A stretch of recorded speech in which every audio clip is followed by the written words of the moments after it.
We got locked on crossover Thursday. We got the Chargers. We got the Texans. You're coming into our house. You think you're going to win? I got something to say about it. I'm sure you do too. Let's talk football.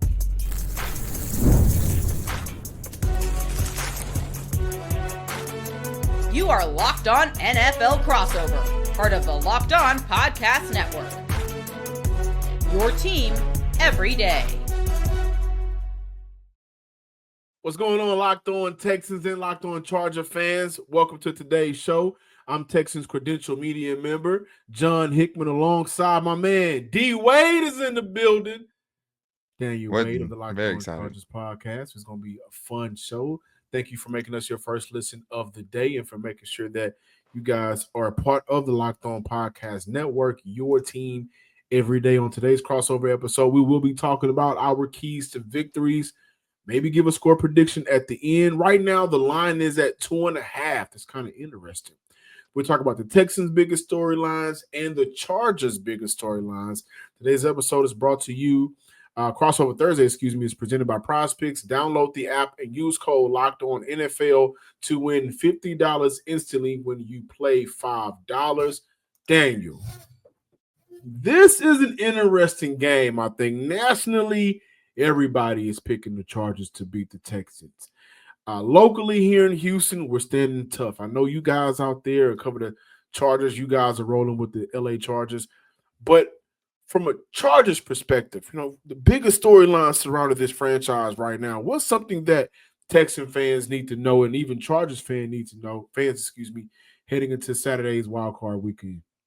I think the biggest story for the Chargers right now is that, especially offensively, can the rookies keep doing what they're doing? And I think it starts with Ladd McConkey. And the reason that's so important today is because this is something Texans fans aren't going to feel bad for Chargers fans about.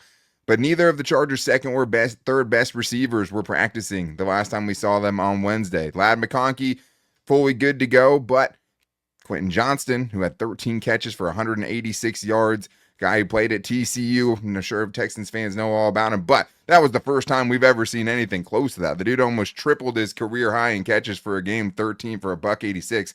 But also Josh Palmer, not at practice all week. Feels like he's not going to play on Saturday. Quentin Johnston got downgraded with an illness, but what does that mean? It means that Ladd McConkey has his work cut out for him, and I think it's going to be one of the better matchups of this game, John, one of the ones I'm most excited about. Potentially, Ladd McConkey versus his teammate at Georgia, Kamari Lassiter, because Derek Stingley does not play a lot on the inside. Ladd McConkey almost primarily used out of the slot. That is one of the matchups, and it's great that you had a great regular season as a rookie, one of the best rookie wide receivers in the NFL this year. Now it's the big stage. Now you're going up against a team that played in the playoff game last year, and whether it's Ladd McConkey or Joe Alt, it can't stop now. Both those dudes are going to have to play like vets in this game if the Chargers are going to want to win, because what did the Texans have? They have a couple of really good cornerbacks in Kamari Lassiter and Derek Stingley, and they have a couple of really, really good edge rushers, obviously, in Danielle Hunter and Will Anderson.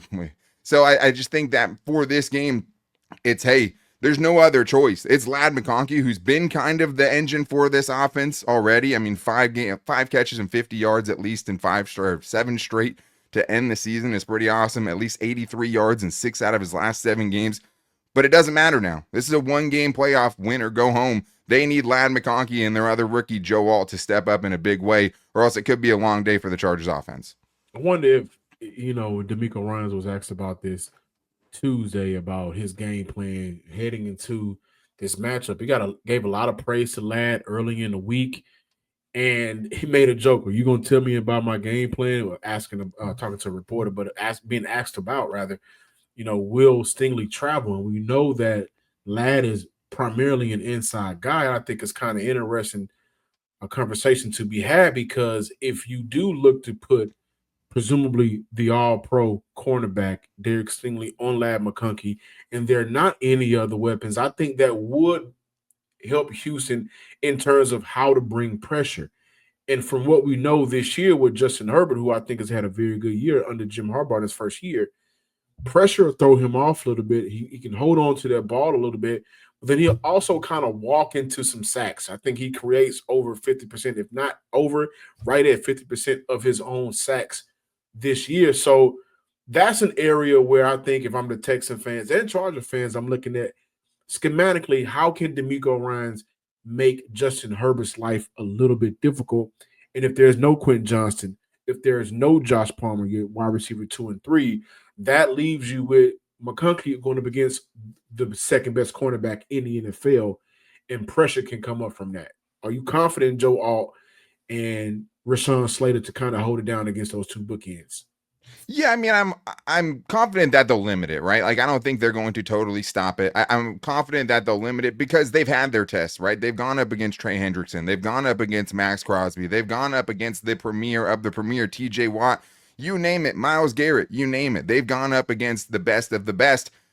But this might be the best tandem they face, right? So it's going to be on both of them to be on at all times. And the Chargers, what scares me more is the interior. And I think that the Chargers are kind of like the Texans in the sense that it's kind of hard to base all of their stats based on the team that's here right now, right? Because Justin Herbert has been one of the best quarterbacks in the league at avoiding sacks for his entire career so far. This year, it hasn't been there, like you brought up. Big part of that is the injuries, right? Like he's had a rolled ankle on both of his ankles this season. So the lack of mobility that he had, especially earlier in the year, definitely hurt him. He's as healthy now as he's been in a while, so you hope that he can be a little bit better there. But yeah, those guys are going to have to hold up. And I think for the Chargers defensively, it's the exact opposite. I mean, the biggest mismatch on paper for the Chargers going into this game defensively, your edge rushers versus that offensive line. Can you create pressure? Can you cause chaos for CJ Stroud? Because you were talked about, I heard your show the other day. When CJ Stroud has less than 2.5 seconds, it's a different quarterback, right? The air yards per attempt goes way down, right? I think you said it's like 4.4 if he can have more than 2.5 seconds. And then if he has more, then it's like 12.5 or something like that, or even 12 plus. If you have two guys who are making $30 million a year, right? This is probably the last rodeo for Joey Bosa and Khalil Mack. This is it right now. You're paying both those guys to be premier edge rushers in the NFL this year. Neither one of those guys hit double-digit sacks. To me, if you look at what happened the last time the Chargers lost, it was against the Tampa Bay Buccaneers. Why did they lose that game? The Buccaneers have an elite offensive line. They totally neutralized the Chargers pass rush. And what happened? The fifth-round picks you've been starting out there at corner started looking like fifth-round rookies, right? The guys that you have on the back end that had been pretty strong all year long, as soon as that pass rush wasn't getting there, everything started to open up. So for me, the Chargers don't win this game unless they can cause a little bit of chaos for CJ Stroud. Make some of those. I mean, man, I've watched the last, few games just to get ready for this matchup. Missing some uncharacteristic throws. I mean, by CJ Stroud standards. I mean, obviously, last year it was insane. Him and Justin Herbert, two of the best rookie seasons you've seen in the last 20 years, I would say. But you have to force that upon him. If you let him sit back there, he's still a dude who's shown that he can do it at the highest level. I think it's also up to Jesse Minter, a dude who's, been kind of a wonderkin for you this year. He's been amazing for you guys. It's been incredible, man, because he's done so much more with less, right? Like, this isn't the most talented Chargers defense of the last 20 years at all. This is not a historically talented unit. He's gotten the most out of it, which is something you just never felt like you got with Brandon Staley. And I mean, Chargers fans are always going to remember that damn Rex Burkhead COVID Bowl where they just absolutely put it on the Chargers. And I think that's why it's also, not only up to Jesse Minter, who has to scheme some free rushers, because the Texans do allow some of the most free rushers in the NFL so far this season, as far as guys just getting loose and having a straight lane to that quarterback. But it also is about those edge rushers stepping up in the run game, because how can you get to CJ Stroud? You're not going to do it in 2nd and 1, right? You have to bring out those obvious passing down situations so those $230+ million edge rushers you have out there can have a good chance to get home. Really quick, before we transition over to the Texans' biggest storylines, I want to ask you about a guy that was here in Houston last year. He's now back in LA, and I think that a lot of Houston Texan fans kind of overlooked his departure, and that's Shane Day. Is there anything you can tell us about Shane Day and his role this year with Justin Herbert in the offense, and how important has he been for the growth from last year without him to this year with him? I'm so glad you brought it up, because I wanted to talk about that this week too, in two senses. I mean, I think that you see a looser Justin Herbert around Shane Day, and I don't think that Justin Herbert has used that $50+ million contract per year to really kind of strong arm the organization into much. But it was very clear this offseason, they said, who do you want to be your quarterback coach? and he handpicked Shane Day. Shane Day, also the quarterback coach that he had when he put up his best season, over 5,000 passing yards in 2021. And I just remember one clip from Shane Day when he was the Chargers coach before, and he just said, when I have a bad day, I have a folder on my computer that says Justin Herbert's the greatest quarterback of all time, and it's just a clip of Justin Herbert doing some insane things. He's like, yeah, when I want to feel better, I go watch that. And I think you can see that, right? I think you can see that in Justin Herbert, the looseness, the willingness to kind of take chances, but also the fact that he has only 3 interceptions this year. I don't think that happens if they don't have Shane Day. I think he is really reinvigorated and reignited what has been one of the best young quarterbacks in the league. I think, it was awesome seeing whatever his kind of role is last year with CJ Stroud and seeing the season that CJ Stroud put together. I think the other part is how much insight is there, right? Can he glean some things from that offense to help Jesse Minter out a little bit? Is there some inside information getting traded around? And the flip side of that is, if you're Houston, do you have some dummy calls out there offensively so that they can think maybe one thing's coming and maybe they're hitting you with something else? Yeah. So we got to talk about the biggest storylines for the Houston Texans when we get back. I think this is going to be a good game. I think it'll come down to the defense, but I think both quarterbacks are going to absolutely be needed. I got a feeling that's going to be a part of my storyline. So when we come back, we got more Crossover Thursday. First, so we got to tell you guys about Gametime, because you can still go to this game. I was shocked at how many tickets were still available. And if you need tickets to any kind of event, whether it's sports, theater, comedy, music, whatever it is, go to Gametime, because you're getting the best price. And they also have a new feature called Gametime Picks that makes getting tickets for your favorite live events even easier. Gametime Picks filters out the fluff to show you only incredible deals on great seats, so you don't have to waste time searching through thousands of tickets. Man, John, I was looking. You can get into this game for $76 still with Gametime Picks. That is all in pricing. I have that toggled. What I see is what I pay, and you can get in for $76. You can get great end zone seats, field level for $180 with Gametime Picks. You can take the guesswork out of buying tickets with Gametime Picks. All you have to do, download the Gametime app, create an account, and use the code LOCKEDONNFL for $20 off your first purchase. Terms apply. Again, create an account, redeem the code LOCKEDONNFL for $20 off. Download the Gametime today. What time is it? Gametime.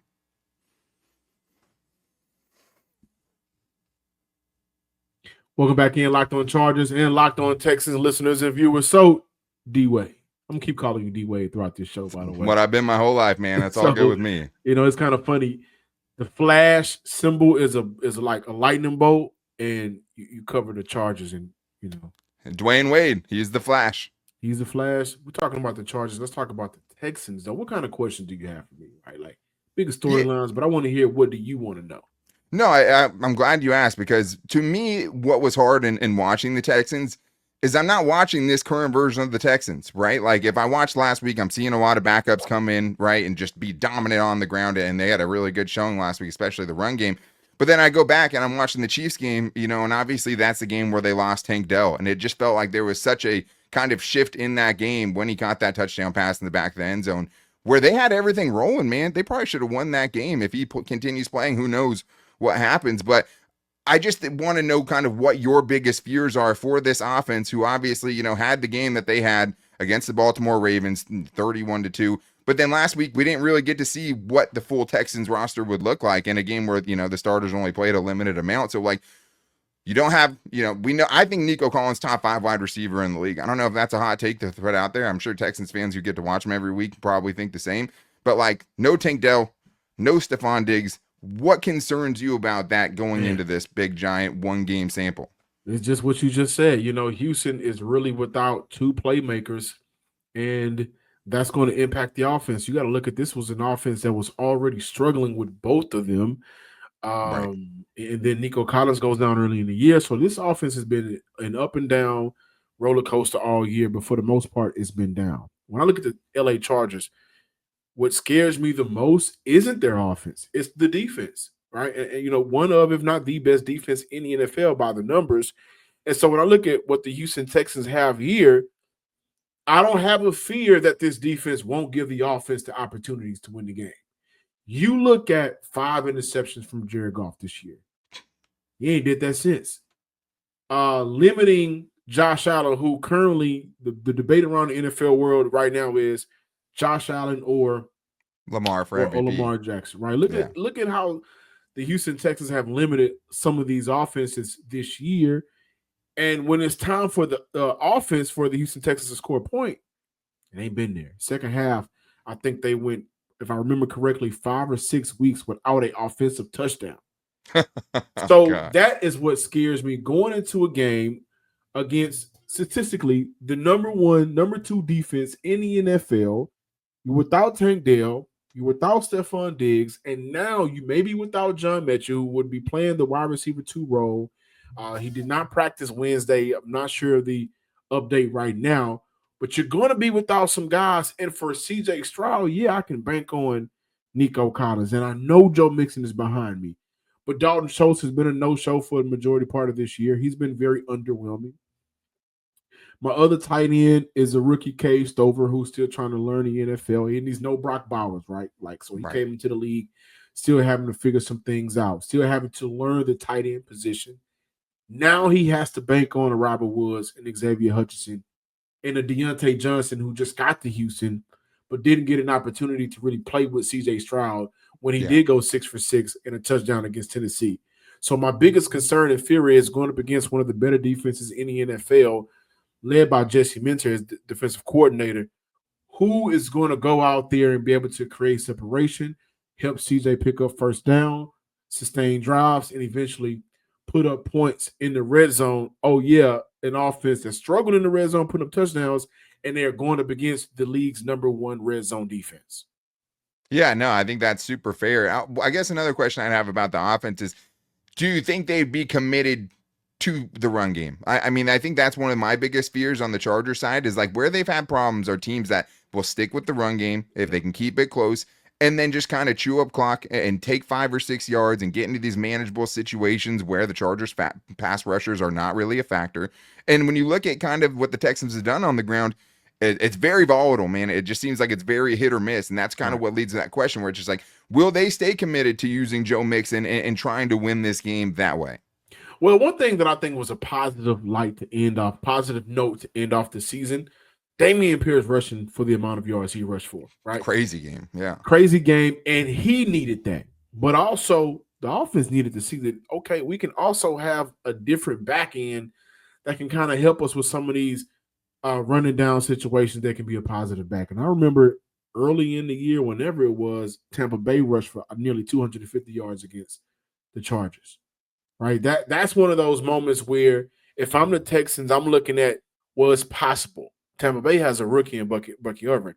Now, granted, let me say this. The Houston Texans offensive line is nowhere near the offensive line for Tampa Bay, but sure, if the downs are not long, right? I don't want to see a lot of forcing runs on 2nd and 8. Sure. Right. But if you can pop off on first down a 5-yarder, well, that does a couple of things. Number one, for Bobby Slug, who has had an up and down volatile year, now my playbook is a little bit more open. I may not have to force to throw. I may not have to force to run. I can play action if I want to.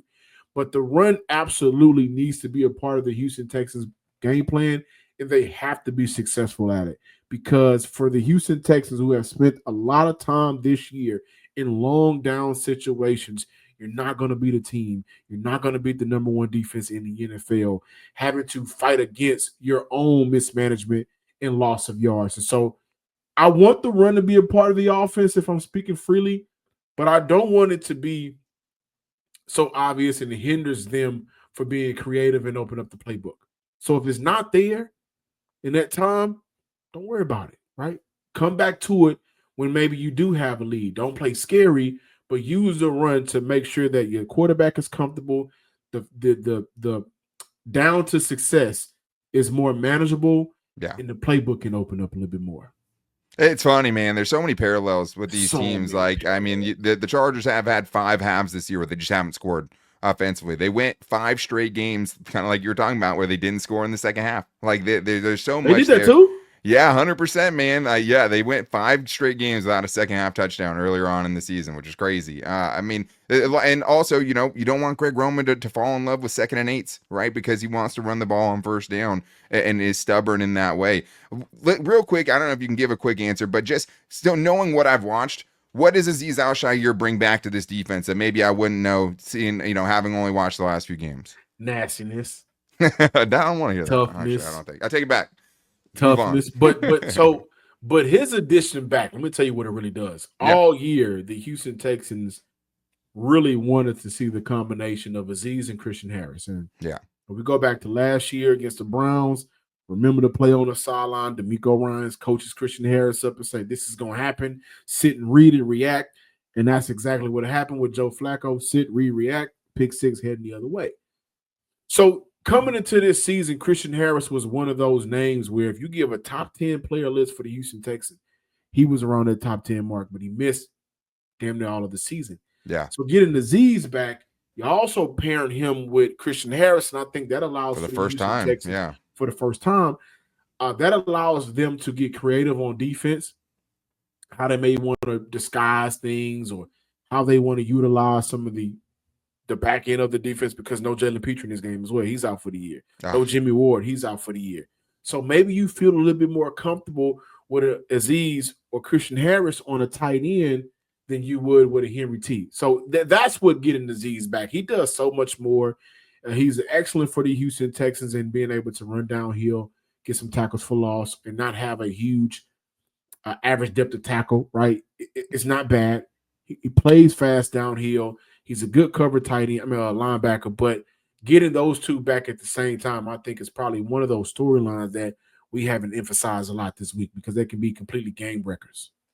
Yeah, now that's exactly what scares me, right? Christian Harris, obviously very athletic. Both of those dudes could set the Chargers up in situations they don't want to be in, where they're not built, probably like the Texans aren't either, to have second and 12s, to play in third and longs the entire game. And the other thing is you have not a very aggressive coach. So it's like even if you get into those fourth downs, you don't have a coach in Jim Harbaugh who historically has been the guy who's going to go for that. So right. I do think the return of that linebacker duo is something that's probably not being talked about enough. Yeah, and that athleticism, maybe that gives, some problems to the Chargers, who I do think are going to have to lean on the tight ends in this game. Yeah. I also want to add, again, all year we've been calling him All-Pro Stingley. But for Charger fans out there, you're absolutely going to have to worry about Derek Stingley. I am. Absolutely. And also because of the wide receiver room LA has. I was down on Quentin Johnson when he first came into the NFL, but I like to give credit where credit is due. Year one to year two, we've seen a leap in this game, right? So if he's out there, that's still a weapon, a formidable weapon that the Texans have to worry about, but a safety blanket for Justin Herbert. So you have to worry about Kamari Lassiter. But what I do want to put emphasis on for Charger fans out there, if Justin Herbert wants to go deep, you got to worry about the rookie Kalen Bullock back there. 5 interceptions on a year, almost had 6 if it didn't come down all the way with it against the Tennessee Titans. He's rangy, he's lengthy, he's all of those words that we like to use to describe almost a perfect cover safety. So he will go get the ball out the air. That's what makes this defense very fun to watch, because you have a rookie back there that can cover hash to hash and go get the ball out there. Yeah, I think when I think of Derek Stingley, I think of the Miami play too, right? Where end of the game, Tua's throwing it down the sideline, feels like a safe-ish throw, right? And I think for the Chargers fans, one of the things that's frustrated them is Quentin Johnson's taking a huge leap. He's not a dude that you want to be throwing go balls to consistently down the sideline. And I think that if you're the Chargers, Justin Herbert's been really good on deep balls, right? But no one's made him pay for it. And that's what scares me, is if you throw that 50-50 ball to QJ where it's not his game, even though he made a miraculous, amazing catch last week, Derek Stingley is a guy that can make you pay for it. And maybe that deters you from wanting to, keep taking those chances down the field. But that actually is going to lead perfectly into something I have for everyone next, Locked On Chargers fans, Locked On Texans fans, because I think if the Chargers don't play a clean game and Derek Stingley gets one, Kalen Bullock gets one, that might change the math in this game, and that might make the difference. So coming up next, getting into the 3 things that each team needs to do to pull off a big victory, because I think both teams have a really, really good shot, and we're going to get into that coming up after this. First, I need to tell you guys about Gametime, because from big upsets to game-winning drives, the NFL playoffs are better with FanDuel, because right now, new customers can bet $5 and get $200 in bonus bets guaranteed. That's $200 in bonus bets, win or lose. The FanDuel app gives you everything you need for live bets, same-game parlays, and so much more, all in the same place where you can have those live bets. You get all up-to-date statistics and everything, where you can make your educated bets and make sure you're getting the most out of it. But the lines have stayed steady later on in the week. The Chargers are going into this game as 2.5-point favorites. We know the Texans have the bulletin board material on the wall, because if you ask the national media what the spread on this game is, they might say it's 10 points, the way everyone is picking the Chargers for this one. It's very, very important, like we've talked about all week, for them not look over this game. But there's so much more that you guys can bet on with FanDuel, more than just who wins, over-unders, anytime touchdown scores are my favorite in this one. All you have to do, visit FanDuel.com to join today and get started with $200 in bonus bets. That's FanDuel.com. Make this playoff season unforgettable with FanDuel, an official sportsbook partner of the NFL. Welcome back in, Locked On Texans and Locked On Chargers fans. Crossover Thursday is presented by Prize Picks. Make sure that you download the app and use code Locked On NFL to win $50 instantly when you play $5. You know, this game can go either way. I mean, when you look at both of these teams, the first side of the ball you're going to mention is the defense. Then you look at the offense, and then you love the coaches. You look at what Jim Harbaugh has been able to do in his first year turnaround. Same with DeMeco Ryans last year. A lot of people feel like my co-host Big Sarge, feels like this LA Chargers team in 2024 is the Houston Texans team of 2023.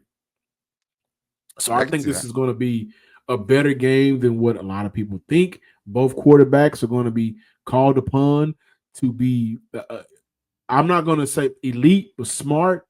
We need good football from the quarterbacks to make it a game. But in your opinion, what are your keys to victory?